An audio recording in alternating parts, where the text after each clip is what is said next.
if you were like us, then you probably have plenty of old clothes or blankets in the basement.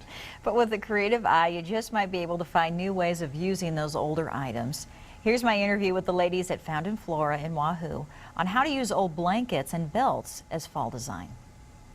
Fall is all about being cozy and adding some texture to your home, and we've got a great idea today for doing just that, using old blankets and maybe some belts you have laying around. I am at Found & Flora here in Wahoo with Annette and Catherine, and this is a great idea. Basically, the idea here is to create a pillow. Is that right, Annette? Correct. Pillows can be a little bit expensive, and so this is a way to change it up your current pillows and make them look fall, to do a faux pillow.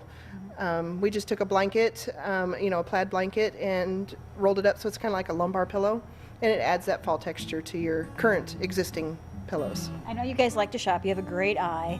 Where do you find a lot of these items? Most of these actually came from a thrift store, the plaids, and some of this is actually even just yardage. It's not an actual blanket or a throw, but you can't tell once it's rolled up.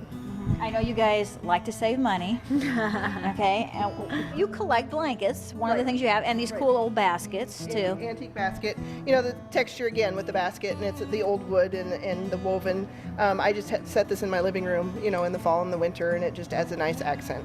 Put this by your fireplace or any place. Right. It's just a really cool decorating idea here. Okay, so if you have these blankets, if you collect them like Annette does, you can get these for like $3. Right. Yeah, I think that one was $3.99. And I love the colors in it, the mustard. So how would we do it to make it into a pillow? Pretty simple. Sure, yeah, it's real simple. You just kind of roll it up so all the edges are tucked in, so it's kind of the shape of a pillow. And then to keep it holding its shape, we just took an old belt, another texture, great for fall, the kind of the worn leather, and we just wrap it around to give it a little decorative look and function to keep it all together. So. And these old belts, too, you can find at thrift stores. Mm-hmm, Unless absolutely. your husband has some just laying around. Absolutely.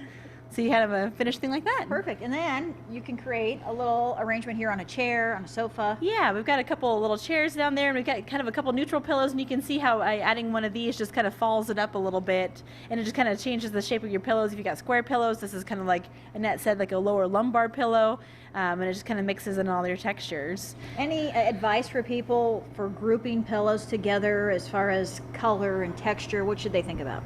I would say don't be afraid of mixing patterns. I'd put a couple of different plaids there. Like you've got that plaid with the green, you can easily pull this plaid in there too. As long as you have different scales of plaid, you got a tiny plaid and a big plaid. Don't be afraid of kind of mixing it up a little bit and trying something different. And doing odd numbers, like you have a group of 3 there. Looks great. Yeah, odd numbers are always good.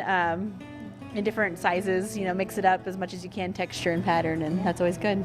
Looks wonderful. Love it. Thank you guys. Perfect for fall. Yeah, thanks for coming.